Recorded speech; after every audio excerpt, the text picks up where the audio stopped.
And then we turn around and we get an absolutely excellent season of Survivor in Philippines. And I talked about story building earlier. This is in my opinion, the greatest story in any Survivor season.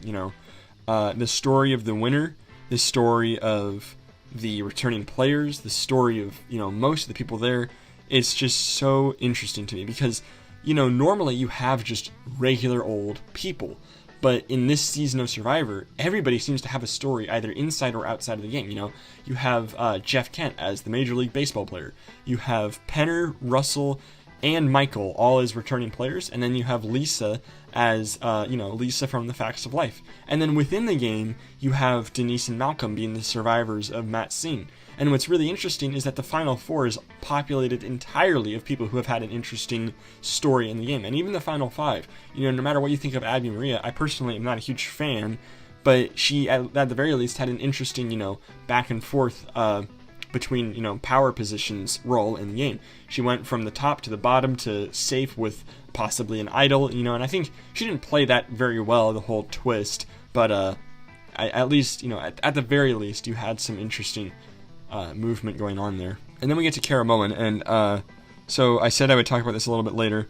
I'm putting Karamoan in my my average tier because I think that the reason I think it's better than not good is because of Malcolm, Eddie, and Reynold, and the way that they just totally threw the game out of whack. I think that was one of the coolest moves ever, the double idol, tribal council, and it just totally, because that's a moment in the season that you remember that just totally disrupts the flow of the season, and there's interesting player interactions here, Brandon, his outbreak, if you could call that interesting, if that's something for you, that's there. I would say that Cochran is an awesome winner. It's amazing to see Cochran win and win in a perfect game. That was fun too, getting all the jury votes and never getting a vote cast against him.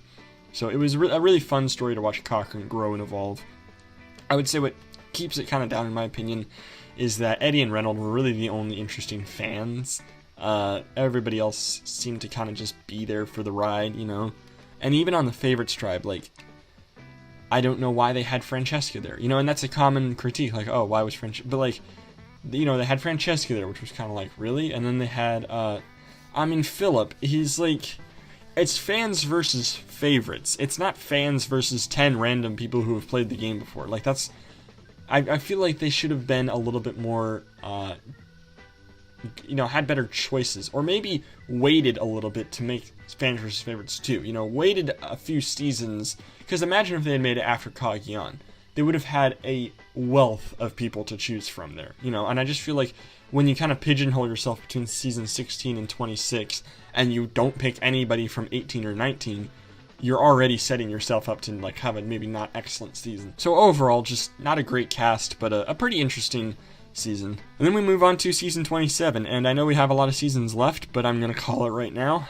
Survivor Blood vs. Water is the greatest season of Survivor. And it just, because it checks all my boxes, I think it ranks number one on so many of these different lists. In terms of the winner, Tyson is the greatest winner ever. To put it concisely, he comes into the game as the greatest threat. Everybody is against him, and despite that, he still wins, and he does it in such an amazing fashion.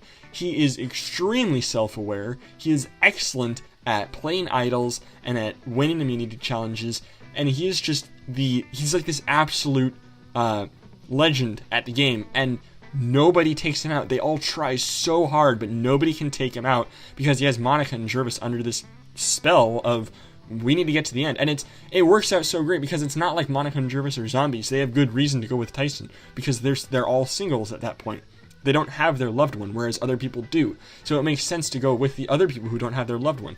And there it is, right there, the twist. Blood vs. Water is the greatest twist ever, especially when you have Redemption Island, because it adds this insane layer of complex relationships into the game.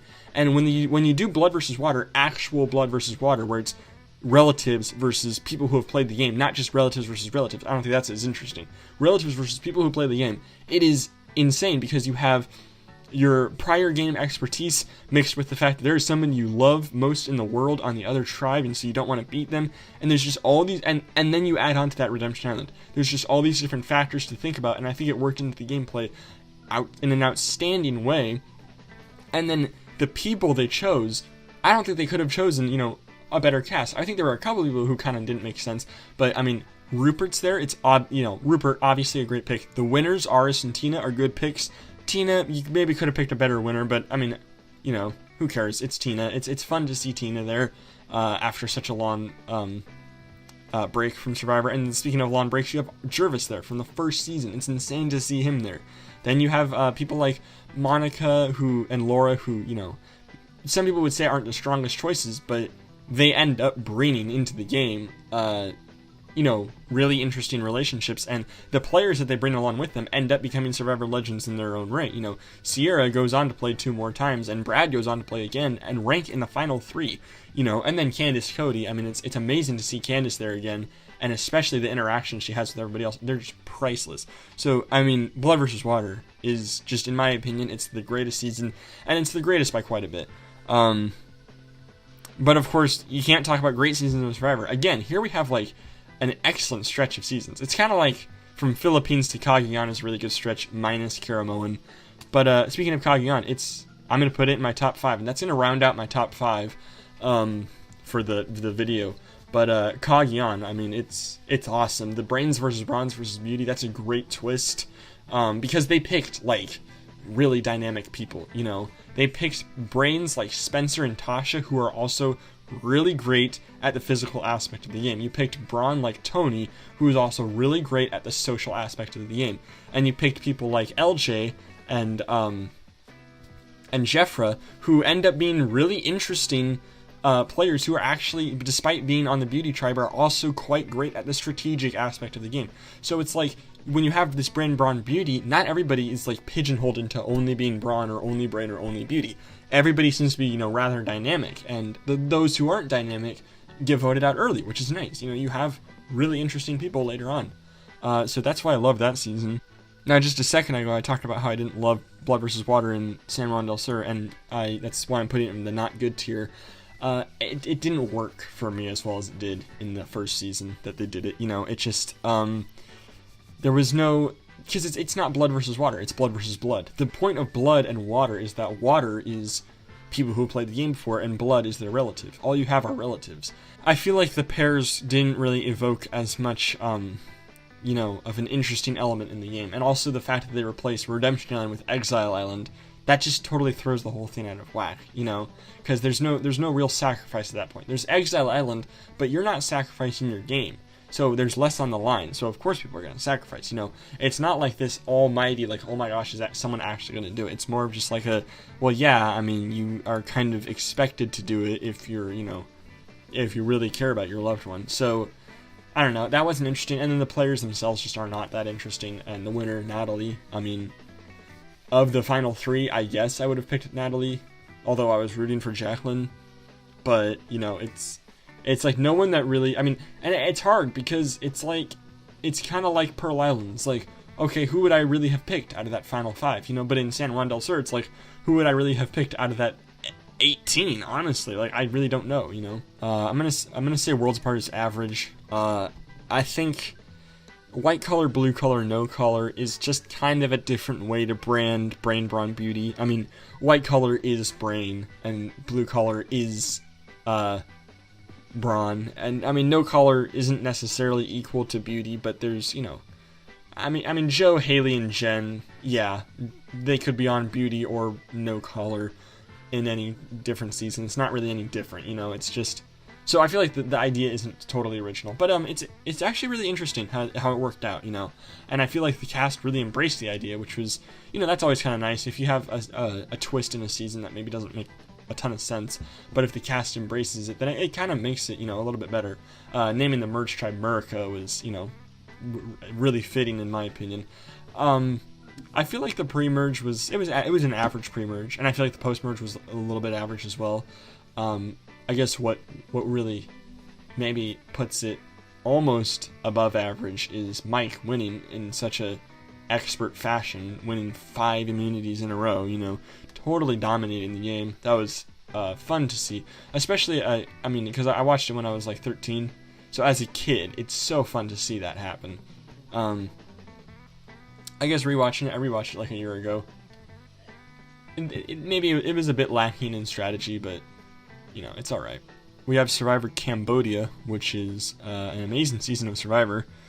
I'm going to put it in the good tier. I think the cast was really, really good.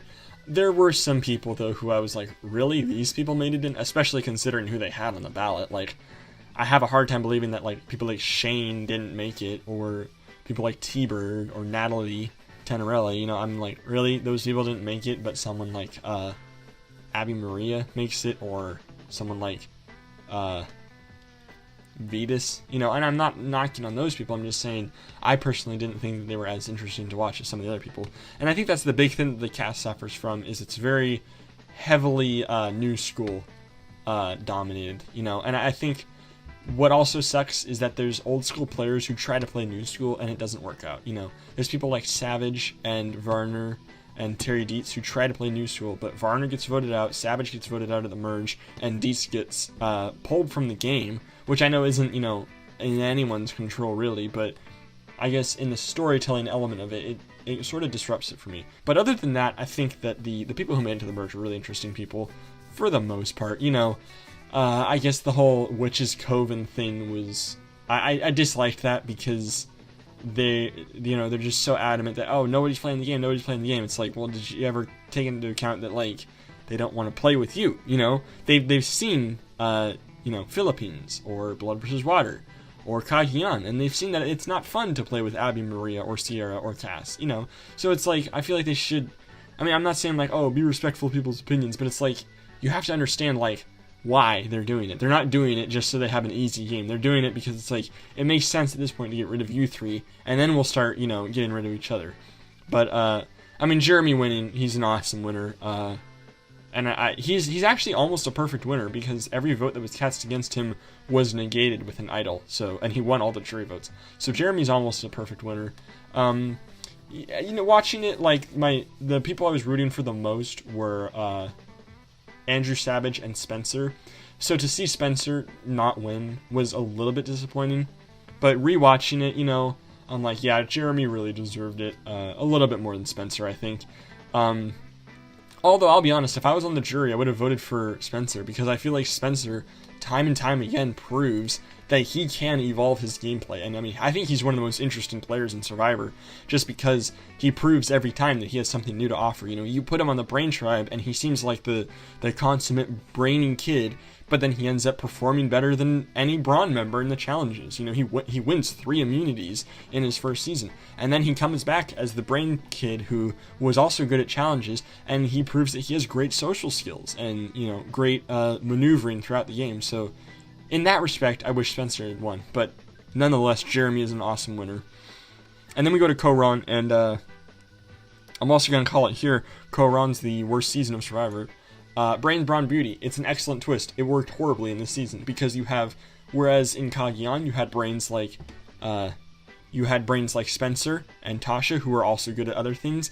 In Koron, you have brains like Neil and Liz and Peter, who only seem to be brains. There's nothing else that they seem to bring to the table. And Debbie, okay, I honestly don't even see how Debbie's brains, like, they're only brains. Their social maneuvering was terrible. They didn't perform very well in challenges. And it's not just the Brain Tribe, every tribe seems to have an issue with crossing over into those different categories. And so I think this is exactly what Cagayan avoided doing, which was to have, people who are only smart, or only strong, or only pretty,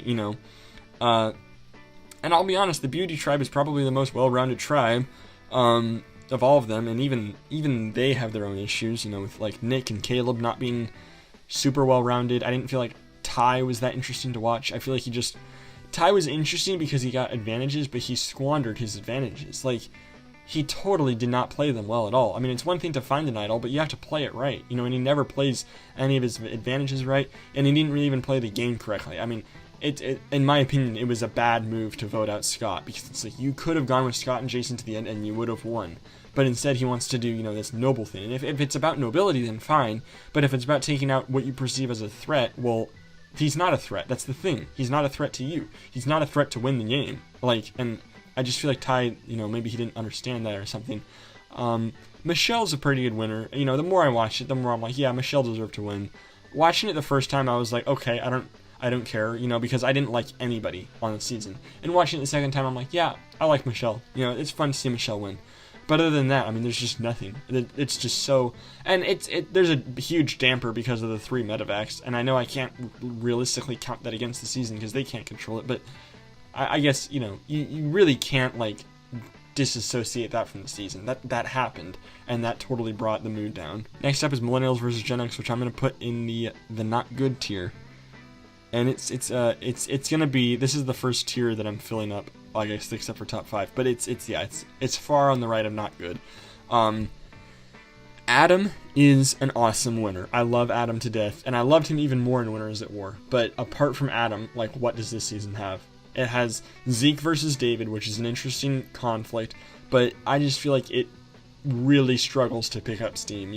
The first 7 eliminations are extremely boring and just kind of it's nice because it's oh, well, these aren't really people I cared about watching, so it's good that we get all these, filler characters out of the way.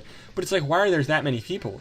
In most seasons, if there's 2 or 3 people who I'm okay, you're kind of a dud, then that's fine. But there was a solid half of the cast that I was oh my goodness, you're not making an impression on me at all. And it's nothing against these people, I'm just saying they didn't do anything on Survivor. They didn't, make interesting moves or alliances. Well, they made alliances, but they didn't make interesting moves or game-changing, decisions. And so it was kind of lame to me. And I think the post-merge, everybody thinks it's so interesting, but really, this is where I think I started to see a lot of the flaws in new Survivor. It's, you make a big move, you're the next target, and that's how it goes, Person A makes the big move, so person B says, let's vote out. Then person C, says, let's vote out person B. Then person D says, let's vote out person C, and so on and so forth. And so, in that respect, I think it's really amazing that Adam even won, because, that anybody interesting could win that kind of a game, I guess speaks to their ability. But, like I said, apart from Adam, there's not much else that this season's really offering me. And then we go into Game Changers, and, this... I've talked about great streaks of Survivor. This is probably the worst streak of Survivor, because 3 seasons in a row that just failed to impress me at all. And Game Changers, I think, is the worst returning player season. The people they chose were not great selections. I don't understand why Brad Culpepper is there. Just because you did a couple interesting things in your season, I don't think that makes you a game changer. I don't understand why Ty is there. I don't understand why Debbie is there. I don't understand why Sierra... Well, okay, I know why Sierra Dawn Thomas is there, because she was an alternate for Natalie Anderson. And I feel like instead of having Sierra, they should have had a different, woman that won as an alternate for Natalie Anderson. Because that was another thing about the season that I disliked. All 3 winners are all out before the merge. I disliked Sandra's gameplay in this season. I felt like it was just really counterproductive. And just kind of oh, well, I'm going to go out, so I'm just going to take as many people with me. And it's when you just lie and lie and lie and lie, what do you expect to happen, really? You're just creating confusion for the sake of confusion, And it's easy to do that, is the thing. It's easy to lie. It's easy to deceive. The hard part is to be able to tell lies at the right time. That's what Survivor's about. And I feel like Sandra just totally threw strategy out the window and just lied the whole time. It's well, this isn't interesting at all, Varner outing Zeke, it's not fun to watch, it's really uncomfortable to watch, and I guess you should treat it like a medevac, that you can't really treat it, count it against the season, but it's part of character, it's part of player relations, so I'm going to count it as, not very interesting. And then the people who make it far in the game, there's a number of people who make it to the merge that I'm like, how did you get here, how did Sierra Dawn Thomas get there, And especially compared to other people like Sierra Easton and Malcolm and JT, people who are legends of Survivor don't make it, whereas someone like Sierra Dawn Thomas makes it, and I'm like, this just wasn't interesting for me. And like I've said with the past couple seasons, the winner, Sarah, was an awesome winner. Sarah is an amazing winner. But, and it's the same that goes for Adam and the same that goes for Michelle. They're all amazing winners, and I liked seeing them win, Maybe there was someone else who I kind of wish won, but I'm glad they won. But that's about it for the season for me. I didn't feel like there was anything notable about that season except for it's the season where Sarah won. And then a huge turnaround. Heroes, Healers, Hustlers was excellent. The cast is amazing, and they all evolve in such interesting ways. Chrissy goes from hero to villain, and I personally do not like Chrissy at all, but I can still sort of objectively say that it is. I can see the merit in her switching from hero to villain and how that's interesting to people. So I guess I'll say that Devin and Ryan are so fun to watch. Patrick even was fun to watch. People who got voted out so early were still fun to watch. I still, I loved Alan. I loved Patrick. I really liked Jessica as well, and I mean, every tribe seems to have at least a majority of the tribe is interesting to watch, On the hero tribe, pretty much everybody except for Katrina, no offense to Katrina, but pretty much everybody except for Katrina was really interesting to watch. The healer tribe, Desi, Cole, Jessica, Joe, the urologist, I'm blanking on his name. They're all so fun to watch. The hustler tribe, pretty much everybody except for Simone, no offense to Simone, is very interesting to watch. And so, and those people that I say except for this person, they end up getting voted out early. So it's you get into the merge with this great cast of players, and then you have Ben, who plays like a Mike Holloway game, but a little bit more interesting. And so, I mean, it was just very entertaining for me. And I will address the Final Four fire making. Yeah, it was kind of lame that they just sprung it on them out of nowhere. And I guess objectively, I can see the argument that really Devin, Ryan, or Chrissy should have won. But in a story building sense, it's nice to see that very last hope for Ben, And for me, when I watched it when I was a sophomore, I mean, that was just amazing to me that Ben would win, and I loved it so much. Next up is Ghost Island, which I also think is an excellent season. A lot of people rag on this season for having a bad cast. I think it has an amazing cast. The Navidi versus Malolo, I mean, that was something I had been looking for a few seasons, because at that point in Survivor, it was just a lot of tribe swaps, and every season there's 2 tribe swaps, and then we merge at 13, and they did the same here. But I feel like the Navidi versus Malolo rivalry went farther into the game, and it actually defined the game in some sense. And it's really interesting to see, that it wasn't just Navidi versus Malolo, though. There were people like Bradley, who they let go of. The Navidi tribe said, we're going to get rid of Bradley. And I loved Bradley, but it still added that extra bit of intrigue to the season to see that they do actually get rid of somebody, because they're just like, what? We can't handle having you. You're going to do more harm than good. So it's nice to see a season where there's a tribal rivalry, and it's not just a total decimation of one tribe without, any cross-tribe alliances. And then, of course, speaking of rivalries, Dominic versus Chris. It's an awesome rivalry. It's so fun to watch, and it gets, resolved sort of halfway through, but then you still have time for this third act kind of thing. And then you get Dominic versus Wendell, which is they're the greatest allies, but they do end up being, rivals in the end. And I think at this point the season is good. And then when you have the tie at the end, that is just amazing. And that puts it in the excellent tier for me. That they would have a tie. I mean, I've been waiting for that for so many seasons, and I was like, oh my gosh, it actually happened. A lot of people really like David versus Goliath. I thought David versus Goliath was average.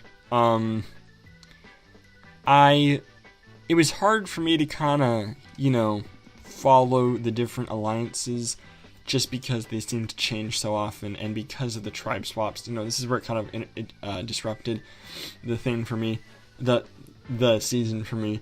The idea of David versus Goliath was it's sort of like hero versus villain.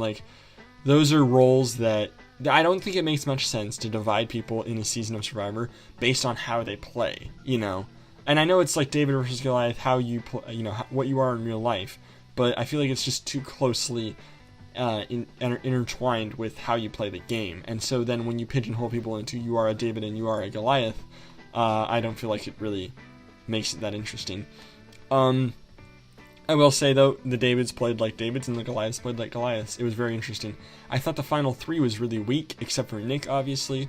And this was one of those seasons where it's like, I didn't know who I wanted to win until, like, pretty later into the merge, you know? And at that point, I was like, yeah, I want Nick to win. And then Nick did win. And I was actually a little bit surprised that he won. You know, I didn't think he would lose. I just thought, like, oh, wow, Nick actually won.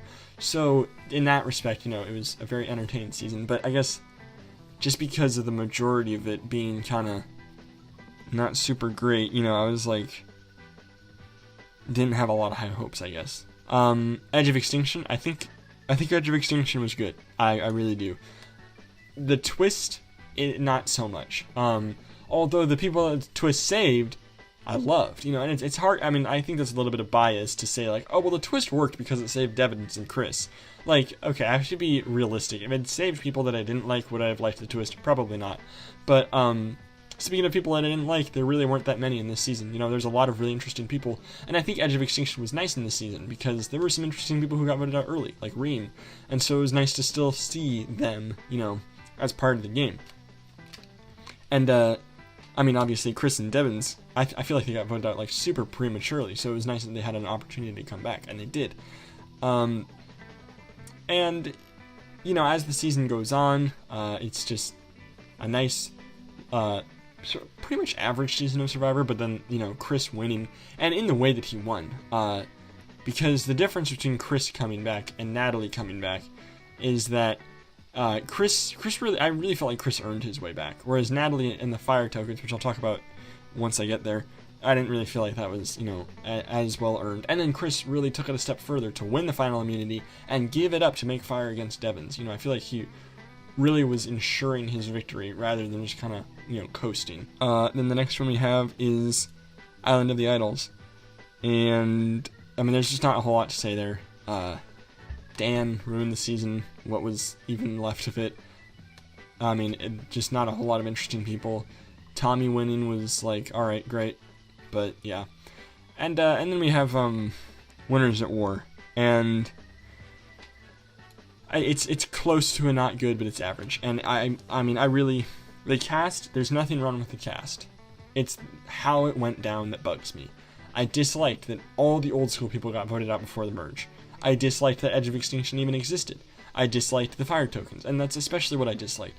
I feel like you can have Edge of Extinction and you can have fire tokens, but when you mix them, then all that does is it makes Edge of Extinction a place where people who get voted out early get more opportunities to collect fire tokens, and they just have that advantage. Whereas I think it should work in the opposite way. I think if you get voted out later, you should have more opportunities, because you made it longer in the game. You did better in the game. So you shouldn't have, you know, these people who get voted out early are rewarded for poor performance in the game.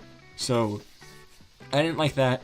The pre-merge just really, I didn't like it. You know, Sandra did more of her just totally ruining everything, in my opinion.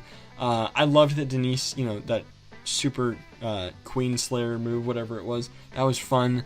But like, I honestly don't know how people can defend the pre-merge this season. Like, when you see people like Tyson and Rob and Ethan and Parvati and Yule, like, that those people get voted out pre-merge, that doesn't mean that it's a good season, in my opinion. I think that means that you've annihilated a quarter of your cast, all of whom are the most interesting quarter, you know? And then to have that realization that, well, only like a maximum of one of them is going to be in the merge, you know? And Tyson winning was a great start to the merge, and I think that the merge phase was, the majority of it was really good. The end, in my opinion, sucked. I think the finale was one of the worst finales ever. The fact that they went in there with 6 people, I was like, I really wish Survivor didn't do this. It works to have 2 eliminations in the final, not 3, because then it makes each one less significant. And it's just like, okay, we're just like, bam, bam, bam, alright, final, here we go. You know, and, I mean, Natalie, in my opinion, should not have been in the final 3. Sarah should not have gotten 4th, Ben should not have gotten 5th. They should have made it farther. The final 3, in my opinion, really should have been Tony, Ben, Sarah. And Tony winning was obviously amazing. Like, if there was somebody who I wanted to win, it was Tyson, and then it was Tony. So Tony was my second choice to win, and there's nothing wrong with that. But as I've mentioned on this list, in Survivor Game Changers, in Millennials vs. Gen X, in Co-Wrong, you can have a terrible season that has a really awesome winner. but that still doesn't make the season any better. And honestly, like, Tony winning and Tyson coming back, that's what puts it average. That's what makes it not in these two tiers for me. But yeah, that's my list right there. And I know I probably have, there's probably a lot of controversial opinions on there, but it is what it is. That's how I feel about Survivor. So there's that, and I hope you enjoyed it, and I will see you all soon.